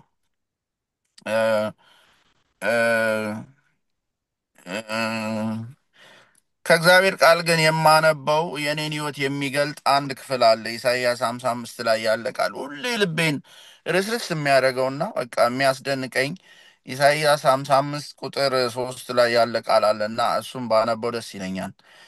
ከ1 ጀምሮ ላንብበውና ከዛ 3ን ደግመዋለሁ። ኢሳይያስ ምዕራፍ 55 ትንቢተ ኢሳይያስ። እናንተ የተጠማችሁ ሁሉ ወደ ውሃ ኑ፣ ገንዘብም የሌላችሁ ኑና ግዙ፣ ብሉም ኑ፣ ያለ ገንዘብም ያለ ዋጋም የወይን ጠጅና ወተት ግዙ። ገንዘብን እንጀራ ላይደለ የድካማችሁንም ዋጋ ለማያጠግብ ነገር ለምን ትመዝናላችሁ? አድምጡኝ፣ በረከትንም ብሉ፣ ሰውነታችሁን በጮማ ደስ ይበለው። ጆሮአችሁን አዘንብሉ፣ ወደ እኔ ቅረቡ፣ ስሙ፣ ሰውነታችሁን በሕይወት ትኖራለች። የታመነችሁትን የዳዊትን ምሕረት የዘላለምን ቃል ኪዳን ከእናንተ ጋር አደርጋለሁ። ጆሮአችሁን አዘንብሉ፣ ወደ እኔም ቅረቡ፣ ስሙ፣ ሰውነታችሁን በሕይወት ትኖራለች። የታመነችትን የዳዊትን ምሕረት የዘላለምን ቃል ኪዳን ከእናንተ ጋር አደርጋለሁ ይላል ኢሳይያስ ምዕራፍ 55 ቁጥር 3። ለእኔ እዚህ ክፍል ላይ አንድ ቃል አለ ህይወቴን በጣም ቻሌንጅ ያደረገው። የታመነችይቱን የዳዊትን ምሕረት ይላል የእግዚአብሔር ቃል። ስለ ዳዊት ምሕረት ሲናገር ልክ ትሬድ ማርጎ አድርጎታል ለዳዊት።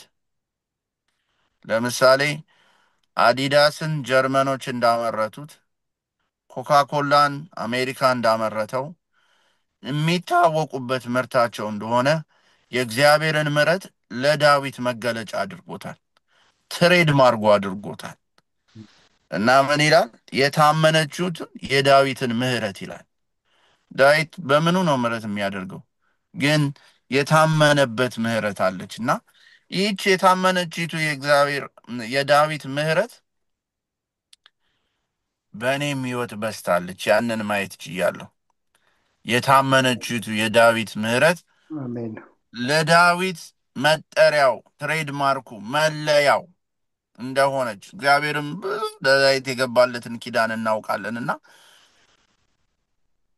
ብዙ የተባለለትን ዳዊትን ልቡ እስኪወደው ድረስ እግዚአብሔር እንደ ልቤ ያለውን ዳዊትን የሚገልጥበት መገለጫው የታመነችቱ የዳዊት ምሕረት የተባለችው ይቺ ምሕረት በእኔ ህይወት በስታ ዛሬ ከእናንተ ጋር በፊታችሁ ያውም ከእናንተ ከታላላቆች ጋር እንደዚህ አይነት ህብረት እንዲኖረኝ እግዚአብሔር አደረገ እንጂ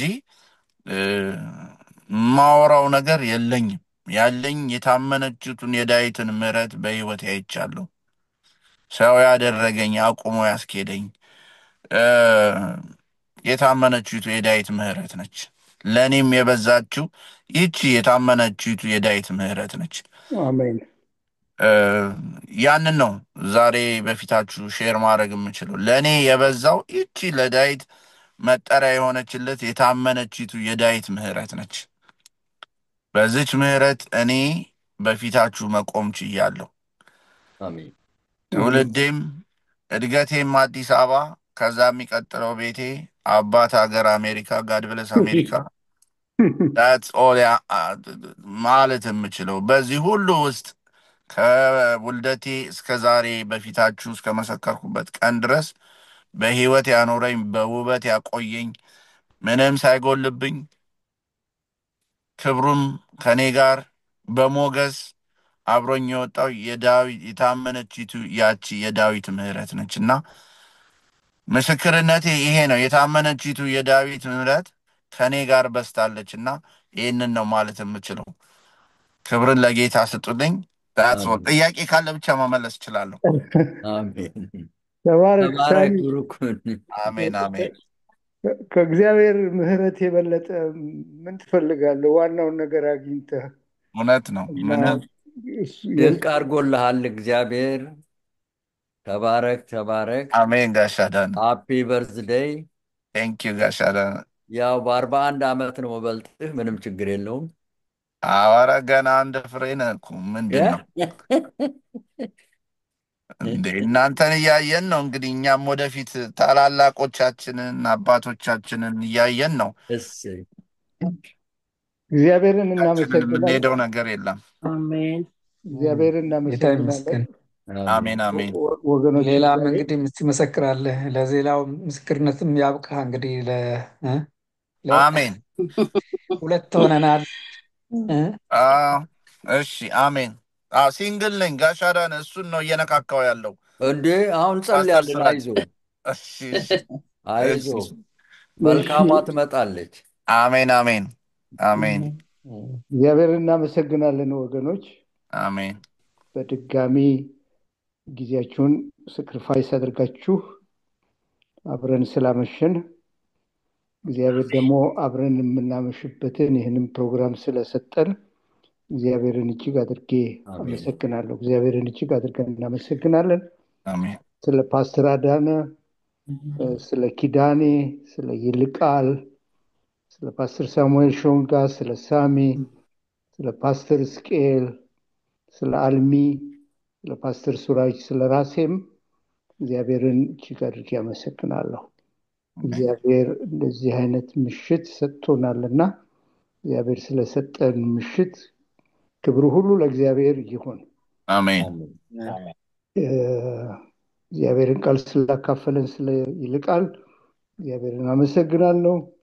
ምስክርነታቸውን በጣም ወንደርፉል የሆነ ምስክርነታቸውን ስላካፈሉን ስለ ኪዳኔም ስለ ሳሚም እግዚአብሔርን አመሰግናለሁ። እግዚአብሔር ይባርካችሁ።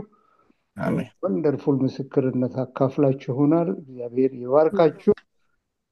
ከዚህ ምስክርነት ባለፈውም ፓስተር ሳሙኤልም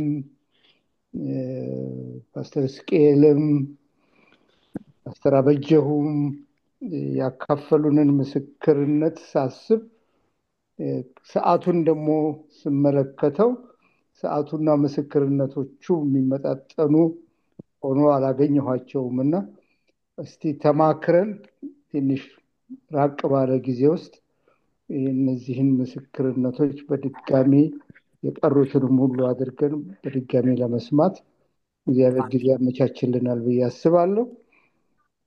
እግዚአብሔር ይባርካችሁ። ተባረኩ። ጋሽ በዙ ይቅርታ ትንሽ ያው በደንብ ስለ ፓስተር አዳነ በደንብ ያልሰማንም በደንብ እንትን ያላልንም ስለምንኖር ምናልባት ስለ ህመማችሁ ትንሽ ጊዜም ስላለን አሁን እስከ 9 እንቀጥላለን ብለን ነበር። ትንሽ ብንሰማና የሚል ሀሳብ አለኝ። ምናልባት አይ ፓስተር አዳነ ዛሬ አይናገርም እና ስለዚህ ፓስተር አዳነ እግዚአብሔር በህይወቱ ጣልቃ ገብቶ ፈውሶታል። ተአምራት አድርጎ ፈውሶታል። በመጠኑ አውቃለሁ፣ ነግሮኛል፣ በጊዜው አካፍሎኛል፣ አግኝቼዋለሁ። ግን አሁን ምስክርነት የሚሰጥበት ጊዜ ስላይደለ ለፓስተር አዳነ ዛሬ የምናነሳው የለም እግዚአብሔርን ከማመስገን በስተቀረ። በጊዜው ከእሱ ጋር ተማክረን ሐኪም በሚፈቅድለት ሰዓትና ጊዜ ፓስተር አዳነ ምስክርነት እንሰማለን። ጥሩ፣ ተባረኩ፣ ሰላም እደሩ። የሚቀጥለውን ፕሮግራማችንን በጊዜው እናስታውቃችኋለን። በቃ ሰላምታ ተሰጣተን መለያየት እንችላለን። እግዚአብሔር ይባርካችሁ። በድጋሚ እግዚአብሔር ይባርካችሁ። አሜን። ጋሽ በዚህ ጌታ ይባርክ ሁላችሁንም። ጌታ ይባርካችሁ። እግዚአብሔር ይባርካችሁ። በጣም እግዚአብሔር ይባርካችሁ፣ ይጠብቃችሁ። አሜን። እግዚአብሔር ፊቱን ያብራላችሁ፣ ይራራላችሁም። አሜን። እግዚአብሔር ፊቱን ወደ እናንተ ያንሳ፣ ሰላሙን ይስጣችሁ። አሜን። በአብ በወልድ በመንፈስ ቅዱስ አንድ አምላክ ስም አሜን። ተባረኩልኝ።